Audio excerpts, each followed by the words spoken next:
चलो देखते हैं क्वेश्चन नंबर 5। भूमि से 60 मीटर की ऊंचाई पर, ये देखो भूमि है, ये भूमि है, इससे 60 मीटर की ऊंचाई पर ये ऊंचाई दे रखी है आपको। यहाँ से यहाँ तक कितनी, 60 मीटर की ऊंचाई पर एक पतंग उड़ रही है। ये एक पतंग उड़ रही है सर। ओके, पतंग से लगी डोरी को अस्थायी रूप से, ये पतंग से जो डोरी लगी हुई है बेटा इसको अस्थायी रूप से भूमि के एक बिंदु से बांध दिया जाता है। ये भूमि के एक बिंदु से बांध दिया गया और भूमि के साथ डोरी का झुकाव कोण है 60 डिग्री। कितना है, 60 डिग्री। ये मानकर कि डोरी में कोई ढील नहीं है, झुकाव नहीं मतलब ढील नहीं है, ढील नहीं है तो डोरी की लंबाई ज्ञात करनी है। कहने का मतलब ये मान आपको ज्ञात करना है। ओके, सबसे पहले तो आपको डायग्राम बनाना आना चाहिए बेटा। चलिए देखते हैं, ये आपका लंब होता है, ये कर्ण होता है, ये आधार होता है। तो देखो लंब दे रखा है, कर्ण आपसे पूछ रहा है, तो इससे आपको कोई मतलब नहीं है। तो देखो लंब बटा कर्ण।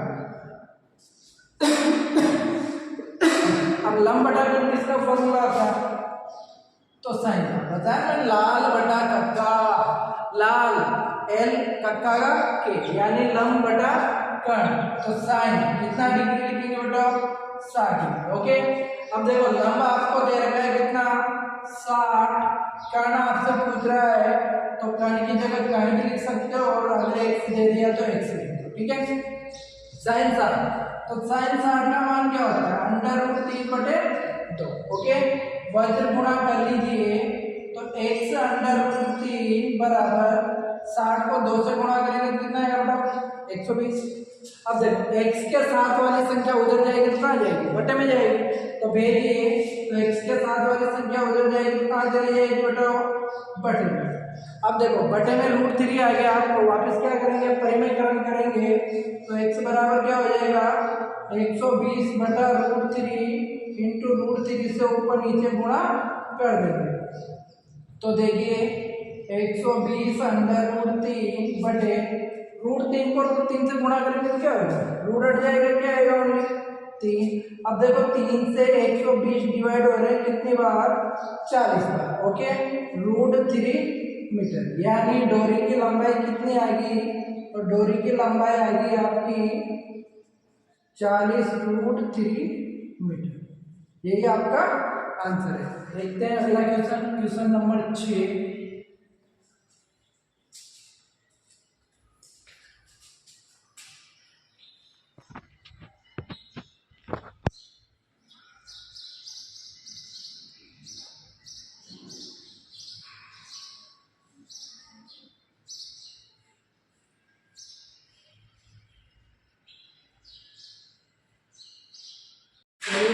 Question number 6 very important question है बेटा। 1.5 मीटर लंबा एक लड़का 30 मीटर ऊंचे भवन के शिखर से कुछ दूरी पर खड़ा है। देखो ये एक भवन है जिसकी ऊंचाई दे रखी है कितनी, 30 मीटर। इससे कुछ दूरी पर एक लड़का खड़ा हुआ है। ये जब वो ऊंचे भवन की ओर जाता है, जब जैसे जैसे बेटा ये भवन की ओर जाएगा तब इसकी आंख से भवन के शिखर का उन्नयन कोण 30 डिग्री से 60 डिग्री में परिवर्तित हो जाता है। तो देखो बेटा लड़के की आंख यहीं पे रहने वाली है। तो ये जैसे जैसे भवन के नजदीक जाता है तो ये 30 डिग्री से जो कोण होता है, पहले 30 डिग्री का कोण था, जैसे ये आगे जाएगा तो 30 डिग्री का कोण किसमें बदल जाता है, 60 डिग्री। किस डिग्री में, 60 डिग्री में। तो बताइए कि वो भवन की ओर कितनी दूरी तक चल कर गया, यानी यहाँ से यहाँ तक की वैल्यू आपको निकालना है। ठीक है, 30 डिग्री से 60 डिग्री तक कितनी, भवन की ओर कितनी दूरी तक चल कर गया, तब उसकी आंख का जो उन्नयन कोण है वो 30 डिग्री से 60 डिग्री में परिवर्तित हो गया। तो ए, बी, सी और डी। अब ध्यान दीजिए बेटा, ये 1.5 मीटर लंबा लड़का है तो यहाँ भी 1.5 रहेगा।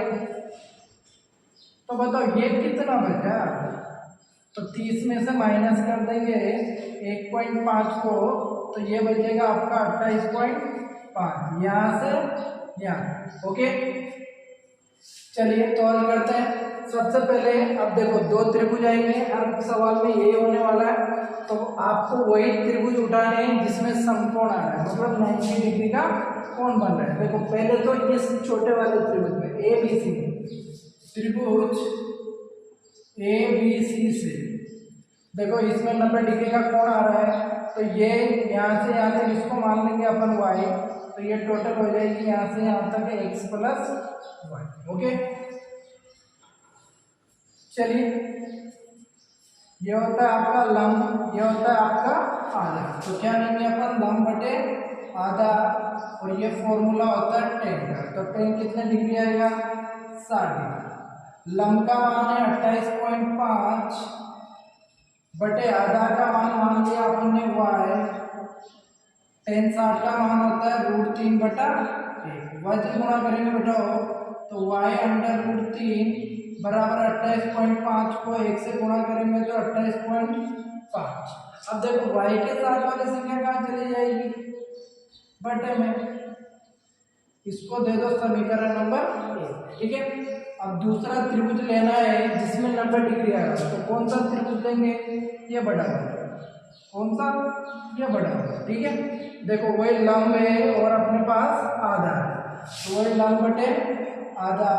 तो इस वाले बड़े वाले का एंगल क्या दे रखा है अपन को, 30 डिग्री, तो यहाँ लिख देंगे 30 डिग्री। ठीक है, अब देखो लंब का मान वही 28.5 होने वाला है, आधा क्या इसका x प्लस वाई, और 30 का मान होता है 1 बटा √3।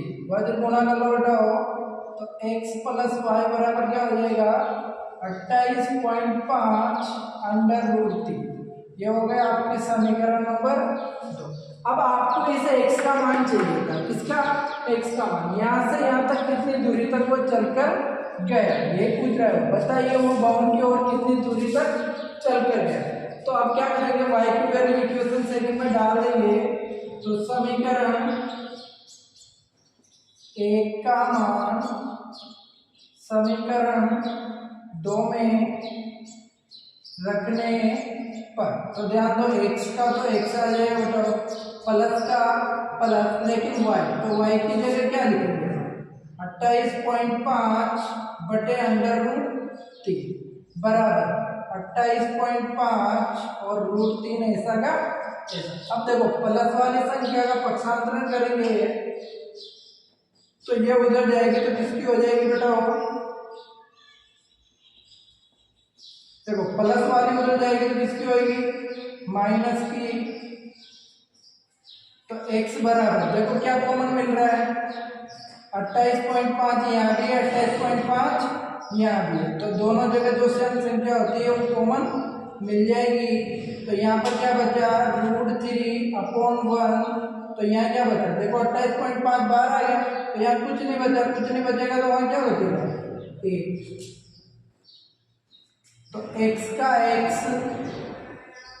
28.5 का 28.5, देखो बेटा इनका एलसीएम लेंगे, तो एलसीएम कैसे लेते हैं, नीचे वाले को गुणा कर लो, 1 को √3 से गुणा करेंगे तो क्या आएगा, √3, और फिर वज्र गुणा कर लो, √3 को √3 से करेंगे तो 3, और 1 को 1 से गुणा करेंगे तो क्या आएगा, 1। तो x बराबर 28.5 इंटू 3 में से 1 गया तो कितना बचा, 2 बटे √3, करिए गुणा, 5 दूनी 10 की 0 हासिल का 1, 8 दूनी 16 और 1 17 हासिल का 1, 2 दूनी 4 और 1 5, यानी 57.0 बटे में क्या बच रहा है, √3। अब नीचे √3 आ गया तो क्या करेंगे, वापिस परिमेयकरण, हर का परिमेयकरण, यानी √3 से ऊपर नीचे गुणा कर लेंगे। तो ध्यान दो x का x, ये 57 का 57, √3 का √3, देखो √3 को √3 से गुणा करेंगे तो रूट हट जाएगा, ओनली क्या आएगा, 3। तो x का मान देखो 3 से 57 कट गया कितनी बार, 19 या 57, √3 मीटर। तो वो भवन की ओर कितनी दूरी तक चलकर गया बताओ, 19 √3 मीटर दूरी तक चलकर गया।